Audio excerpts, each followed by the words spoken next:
안녕하세요. 교육하는 엄마 제이 유튜브 채널을 운영하고 있는 밸류체인 학습코칭센터 코칭쌤입니다. 오늘 영상은 밸류체인 학습코칭센터의 자기주도 학습 강의 영상입니다. 엄마표 자기주도 학습에 도움이 되셨으면 좋겠습니다. 이번 자기주도 학습 강의 영상을 통해 부모님이 먼저 공부에 대한 생각이 바뀌고 자녀는 스트레스 없이 공부할 수 있게 될 것입니다. 교육하는 엄마 제이와 함께라면 엄마표 학습 코칭을 통해 자녀 스스로 자신에게 맞는 공부 방법을 찾아내는 진짜 자기주도 학습자가 될 수 있습니다. 이번 영상은 자기주도 학습 3강입니다. 강의 영상은 순서대로 시청해주세요. 이번 영상에서는 자기주도 학습의 효과와 자기주도 학습 시작할 준비에 대해 알아보도록 하겠습니다. 영상 시청을 마치면 여러분은 자기주도 학습의 효과를 바르게 알고 자기주도 학습을 시작할 준비를 할 수 있습니다. 지난 시간 자기주도 학습에 필요한 능력, 비판적 사고력에 대해 살펴보았는데요. 비판적 사고력에 대해 훈련해 보셨나요? 밸류체인 학습코칭센터와 함께 자기주도 완성하세요. 자기주도 학습의 효과에 대해 알아보겠습니다. 시험 기간은 거의 모든 학생이 열심히 공부합니다. 그렇다면 승부는 어디서 갈릴까요? 바로 평상시에 누적된 공부량입니다. 평상시 자기주도 학습 방식으로 훈련을 하지 않은 학생이 시험 기간 소위 벼락치기로 시험 범위를 외워서 좋은 성적을 받는 것은 거의 불가능합니다. 범위가 작고 난도가 낮은 단계에서는 어느 정도 통할 수 있지만 학년이 올라갈수록 단순 암기로 소화할 수 없습니다. 원리를 이해하기보다 무턱대고 공식을 다 외우려다 보니 시간은 부족하고 재미는커녕 늘 힘들기만 해 스스로 수포자로 선언을 하고 포기해버리죠. 지난 1강에서 무턱대고 손빨래와 설거지를 하는 것이 아니라 세탁기와 식기세척기를 사용하는 방법을 배우는 것이 더 효과적이라는 내용 기억나나요? 단순 암기는 최소 7, 8번을 반복해야 한다는 연구 결과가 있습니다. 원리를 이해하면 한두 번이면 내 것으로 만들 수 있습니다. 원리를 이해하는 방식을 처음 터득하고 깨우치기까지는 조금 더 시간이 걸리겠지만 원리를 이해하는 방식을 깨달은 이후로는 계속해서 단순 암기를 하는 친구와 7배의 공부 시간의 차이가 발생할 수 있습니다. 자기주도 학습 방법을 먼저 완성한 후 평상시 제대로 된 공부법으로 효율을 극대화하며 시간 활용을 잘한 친구를 시험 기간 벼락치기로는 절대 따라잡을 수 없습니다. 공교육을 통해 내신이나 수능으로 대학 진학을 목표로 하는 학생은 절대평가가 아닌 상대평가로 당락이 결정됩니다. 상대적으로 더 좋은 학습 결과를 얻으려면 자신에 대한 정확한 분석과 전략을 세워 잘 먹고 잘 쉬면서도 좋은 결과를 만들 수 있는 방법을 찾아야 합니다. 친구들이랑 한번 제대로 놀지도 못하고 제대로 쉬지도 못하고 주어진 하루의 시간 중 대부분을 고통스럽게 공부했지만 결국 좋은 결과를 받지 못하는 학생이 있습니다.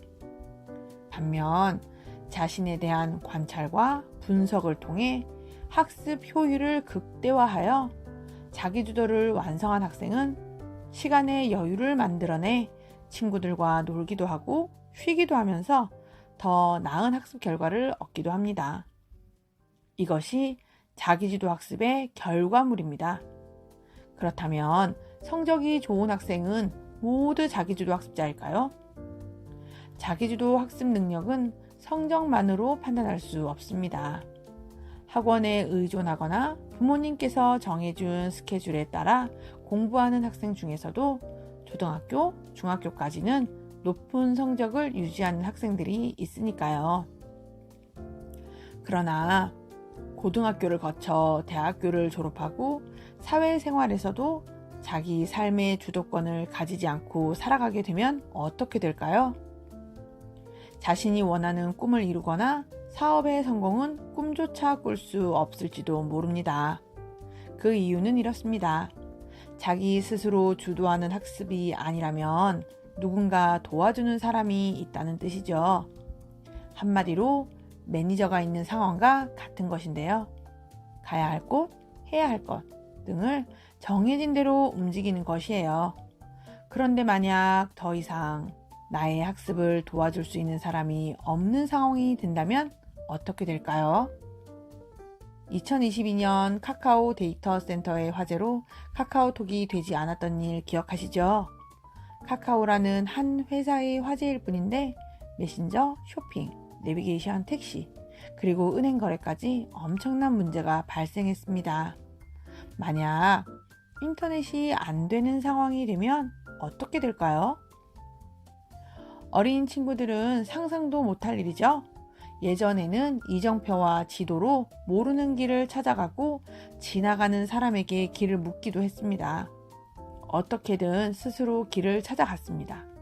하지만 요즘은 내비게이션 없이는 모르는 길을 갈 수 있다는 상상조차 하기 힘듭니다.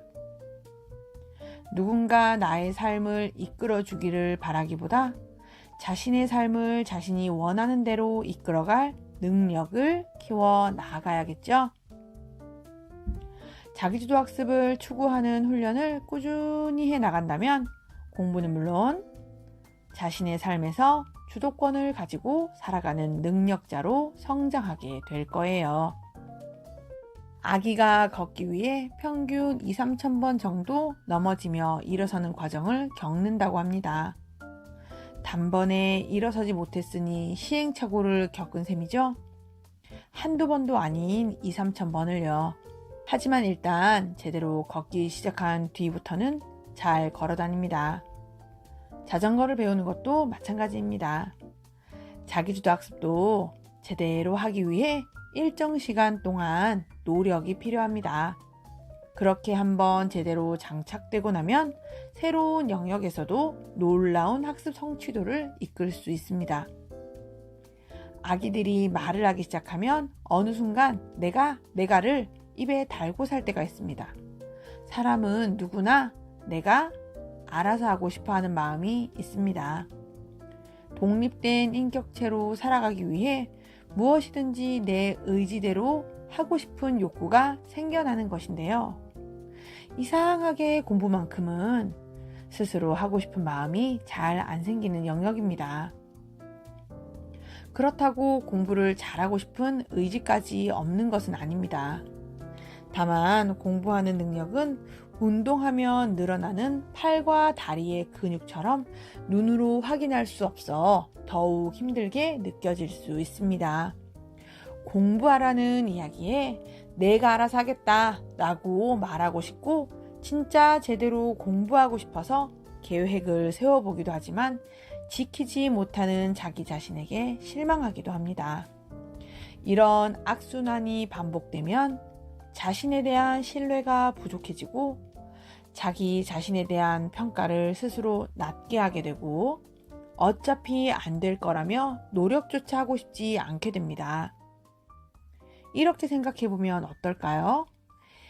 이해하기 힘든 것을 이해하려는 노력과 하기 싫은 마음을 이기고 성실히 공부하는 과정을 자신이 하고 싶은 것을 성공적으로 이루는 방법을 배우는 과정이라고 생각해 보세요. 자기주도 학습을 성공적으로 완성한다는 것은 공부를 위해 필요한 시간 관리, 할 일의 우선순위 관리, 감정 관리, 스트레스 관리 등을 할 수 있는 능력이 완성된다는 것과 같습니다. 자기주도 학습을 통해 자신이 원하는 삶을 잘 살아가는 능력을 쌓아 나갈 수 있답니다. 마음을 다스리는 힘이 있으면 공부도 잘 해낼 수 있다는 사실을 알고 있나요? 정서적인 조절 능력이 성적에도 영향을 미친다는 연구 결과들이 있습니다. 정서적인 조절을 잘하려면 정서에 영향을 미치는 것들을 알아보고 그것을 조절하면 되겠죠? 정서에 영향을 미치는 것들은 뇌과학 강의에서 더 자세히 나눌게요. 자기주도 학습을 시작하려면 우선 자기 자신을 스스로 관찰하는 것으로 시작해야 합니다. 자신을 먼저 잘 알아야 합니다. 일례로 저는 학생들에게 문제집을 추천해 주지는 않습니다. 그때그때 모든 교재를 선생님이 선택해 주는 대로 공부하는 게 과연 최선일까요? 좋은 책을 선정하는 능력을 갖추는 것이 더 좋을까요? 당연히 스스로 좋은 책을 선정할 능력을 갖추는 것이 더 좋겠죠? 자신에게 필요한 것을 가장 잘 아는 건 자기 자신입니다. 자신에 대해 잘 모르고 있다면 알려고 노력하지 않은 것뿐입니다. 밸류체인 학습 코칭 센터와 함께라면 자신에 대해 알아가며 자신에게 가장 좋은 방법을 찾을 수 있습니다. 소리가 예민한 친구는 종이 질에 따라 사각거리는 소리로 스트레스를 몹시 받을 수도 있어요.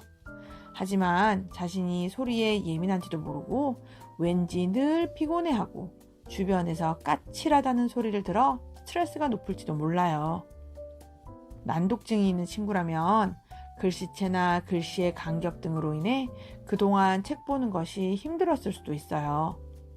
자신에게 맞는 책을 스스로 결정해야겠죠? 문제집의 난이도를 선택할 때도 자신의 수준을 스스로 확인하고 스스로 선택해야 해요. 친구들이 모두 푸는 문제집이니까, 유명 강사가 추천한 책이니까 무조건 좋을까요? 아니에요. 자신의 현재 수준에 맞춰야 해요. 지난 학습에 결손이 있다면 후행을 해야 할 수도 있고요. 지금 학교 진도를 이해하는 현행에 집중해야 할 수도 있어요.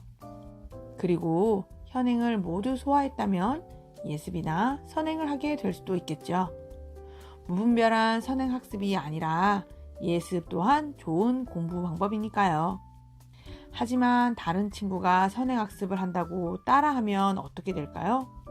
현재 수업도 다 이해하지 못한 상태에서 친구들이 하니까 선행을 해야 할까요? 이렇게 자기 자신을 스스로 잘 관찰해서 자신에게 꼭 맞는 교재와 교육을 스스로 선택할 수 있어야 합니다. 공부가 1단계에서 10단계까지 있다고 해볼게요. 조금 천천히 가도 조금 빨리 가도 결국 1에서 10단계를 모두 소화해야 하는 것이라면 낮은 단계부터 꼼꼼히 이해하며 단계를 올려나가는 것이 높은 단계를 이해하기 수월하겠죠? 그리고 결국 시간이 모자라 모든 단계를 다 할 수 없는 경우도 한번 생각해 볼까요? 대충대충 1에서 10단계를 훑어내는 게 더 좋을까요? 높은 단계 이해가 조금 부족해도 이해할 수 있는 단계까지 완벽하게 알게 되는 것이 더 좋을까요? 모든 사람에게 똑같이 적용되는 공부 방법은 없습니다. 자신의 상태를 분석하고 현재의 자신에게 어떤 것이 더 좋은지, 효율적인지 생각해 보는 시간을 가져보세요. 자신을 관찰하고 자기 자신에게 맞는 공부 방법을 찾기 위해 반복해서 노력한다면 나라는 암호문을 푸는 마스터 키를 찾게 되실 거예요. 우리 모두 자기주도 화이팅! 다음 강의도 기대해 주세요. 감사합니다.